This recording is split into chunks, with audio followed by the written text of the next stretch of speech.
Kris Dey. I work for Little Traverse Bay Bands with our Indians. In 2013, we undertook a project to deal with cisco and the feasibility of using Lake Michigan cisco as a source. So everybody seems to love this picture, so I decided to include it. So obviously the population crash, we all probably seen a bunch. I think the scale of this is probably the most important thing. They went from millions of pounds down to basically nothing down here at the bottom. And there are lines you probably just can't see. So today I'm going to cover how we looked at egg collection, fertilizing, hatching, rearing, and then stocking. And so we start off Lake Michigan, and we're actually based out of Little Traverse Bay up here. But due to some research down in Grand Traverse Bay, we knew there's a remnant population. I think a few people have already talked about that. Work done by Nate Barton, who might be here. I saw him today. And also Randy Claremont with the Michigan DNR. They established that there is a spawning population here consistently coming back, so that's why we decided to focus on that area. Here's just a zoomed in picture. This is kind of the marina down here, and that's the Elk River kicking out. And you might be able to see there's these little reef complexes kind of stretching out. So what's really great about this is the logistics of going out, getting your eggs, and coming back. That's a couple hundred yards. It's not far at all. And there's actually a pavilion down here in the corner of this marina that we can actually do all the spawning out of the weather, which worked out really, really well. So we had a goal of 30 pairs every year, and unfortunately we weren't able to reach that the first 2 years, and I'm probably going to dive into that a little bit today. And then after 2015, or during 2015 and 16, we were finally able to reach our quota. Now, we did collect hundreds of individuals every year, but that did not directly equate to how many pairs we were actually able to use. I think it's something Fish and Wildlife Service saw over too. This is a quick graph. This is time at the top, so that's a date. And then the dark bars are what we believe was the peak spawn, and the lighter bars are where we got some residual, maybe 5%, 10% we're still grabbing. It's important to note how tight this window is. It's 11 days for the past 4 years. They haven't occurred outside that. And it is fairly quick. In 2014, we actually missed the egg take, or the actual spawn. So we hit the first day, Thanksgiving came, so we took the weekend off, came back on Monday, assuming they were like lake whitefish. We had a week or two to deal with this. That was not the case. There weren't any fish ready. All of them were spent, were not present. 2013, we happened to hit the peak day on the first day we went out. So we somehow hit it really lucky. But we did run into issues where we had maybe some like dead females in the net kind of thing, where the ones that might have hit it earlier in the night. So we had a limited number of fish to work with. And in 2015 and 16, we were there for the whole egg take. We kind of worked out some logistics, and I think that really helped us. So dealing with that short spawn, we used a holding pen. So it worked out really well. We were able to hold fish. Now, if they were dead in the gill net the whole week beforehand, it doesn't really work. You can't bring it back. But if they go in good, they come out pretty good. We were able to hold some up to 3 weeks perfectly fine. Sometimes it works with timing too. If you get a big storm during our egg take, since it's so short, any missed days, missed opportunities. So this actually really worked out. In some of these cases, we can use it for walleye egg takes too. So I'd like to move on to how we looked at fertilization. We basically just did everything underneath the pavilion using just common stuff. This is stuff we got from Walmart. These are just Tupperwares. We select out all the individual females per Tupperware container, so that really helps in grading. If we have a dud, we can eliminate that. Like Greg showed, dry pan method worked really well for us. I think the first or second year we ran into an issue with a couple of them. You got to dry your boys too, so not just the ladies and boys. And just like Greg said, we were using iodine after egg hardening. And before that, they actually hardened in erythromycin. So we nuke them twice with iodine just to keep good biosecurity. So here are the results of our egg takes each year by quantity. So the first year, since we hit it right on the nose, we didn't have the time to build up all the fish to spawn out during the egg take. 14, we missed the primary run of fish, so that kind of limited us. And in 2015 and 16, we ran a few experiments, so I should be able to get into why we see such large unfertilized sections here. So in 2014, after our first year, we had this discrepancy of getting a lot of dead females, or at least not very lively. They're kind of on their way out. So we decided to test that, just basically put all our live females off to one side and kind of separate them out. And we had 0% hatch out of the dead females with those that were on their way out. Still less than 50% on the lively ones, so we weren't tremendously excited about that, but we figured we'd go into that the next year. We'll try to identify possibly what could be doing this. I'm sure it's multifaceted.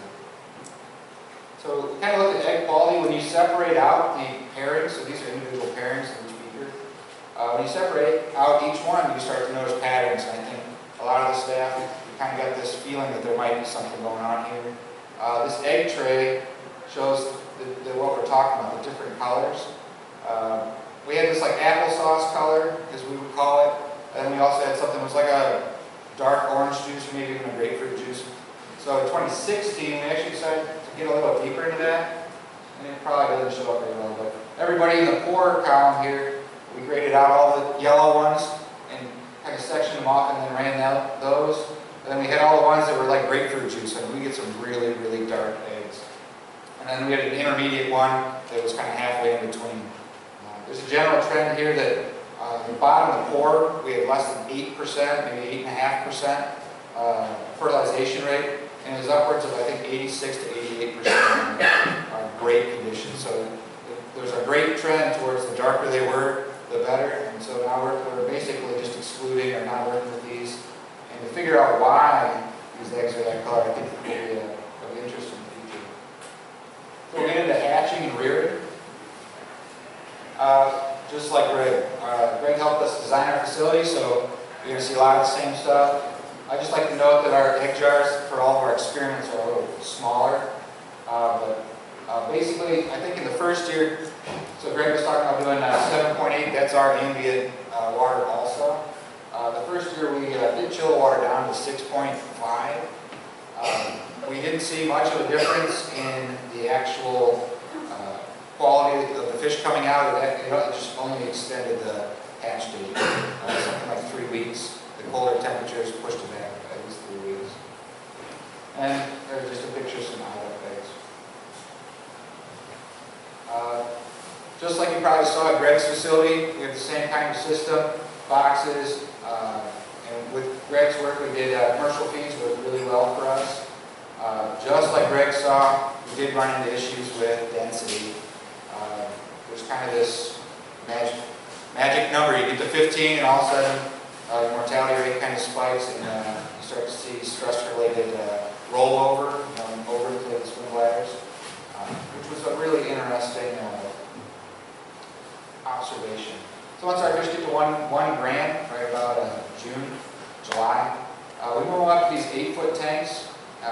We were actually, we had changeovers. When I came in, we were feeding 24/7, but we used to have the lights off when nobody was there. So we just anecdotally started turning on the lights. You can see the reflection here. Yeah, we bumped into this. I turned the lights on out by the front door, and our density issue, 15 grams per liter, started to reduce a little bit, soften up. And we were able to push them all the way to 30 grams per liter without any problem. So our future work, I hope will iron out what is this relationship, but we did find that higher densities were just a little bit light. As far as stocking, we're going to that next. We did several different sizes, and we're amidst looking at the most effective way to get these fish out there, the best bang for your buck. The top two are age 0s, and then this is age 1. I believe these are right around 1 gram, and then the larger ones are in the fall. Normally October, they're about 15 grams, about 150 millimeters. And these down here are right around about 10 inches long, and they're age 1s. So here's a quick graph of how many fish we've put out so far. Everybody gets OTC. I don't know if everybody you see here. And the blue bars at the top and the yellow bars at the top, those all get coated wire tag, and they also get fin clip. But as you can see, this 2015 year was the result of that missed egg take. So, like the other guys have shown, this if you miss your one chance, it can really bounce back. It's also why the blue bar is so small in 2016. We kind of had ripple down effects from that. But once we ironed out some of our egg take issues, we've been able to consistently put out 50,000 in the summertime, those real 1 gram fish, 25 in the fall, and then about 10,000 in the spring.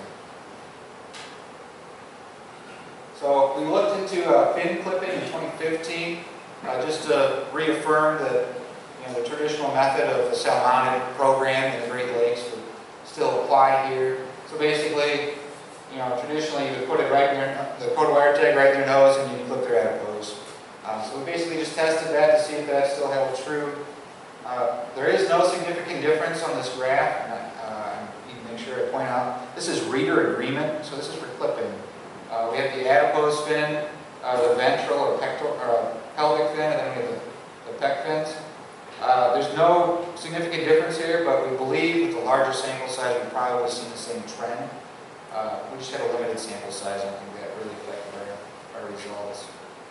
So currently we just mark every pelvic fin, and it works out pretty well.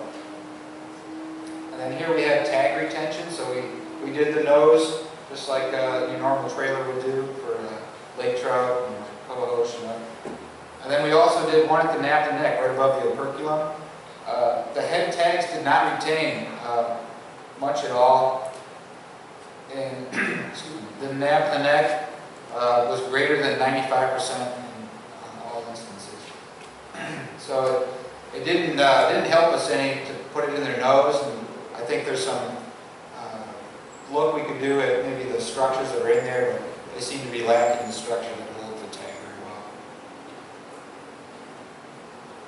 In future efforts, we're hoping to look at optimal stocking size, and we're currently looking at that. We have a lot of fish in the lake. It's going to take a while for us to go out there and find them. We got guys on it now, but at age 0, age 1 is still sometimes hard to bump into in the lake. Temperature effects, I think Greg had some great stuff on that.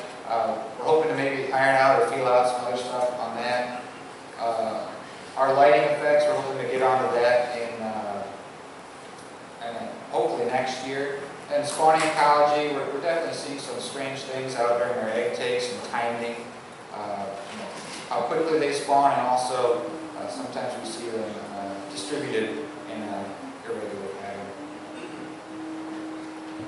So I'd like to thank Randy Claremont, Sean Les, who's here today, Mike Diffenbach, Serena Lake, Bill Owing, Adrian Kroll, and a lot of other people helped this happen. With that, I will some questions.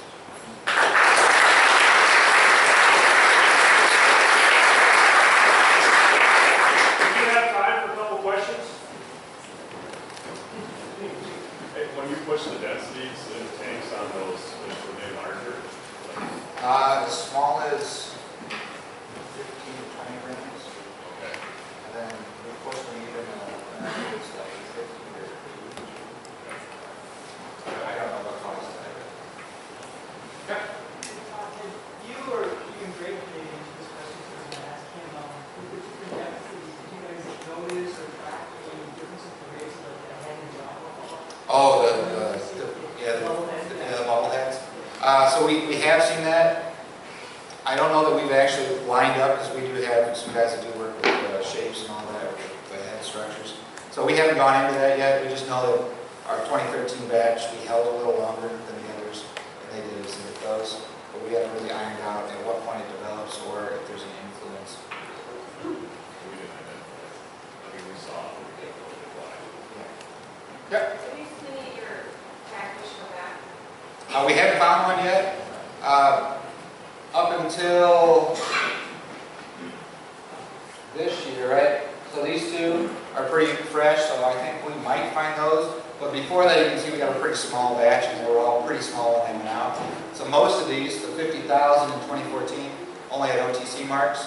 So so they weren't clipped. So that's where we're actually having a student work on otolith ablation to see if we can double check, make certain that if they really are or something. Okay, we're going to go ahead and break, and we'll meet back here.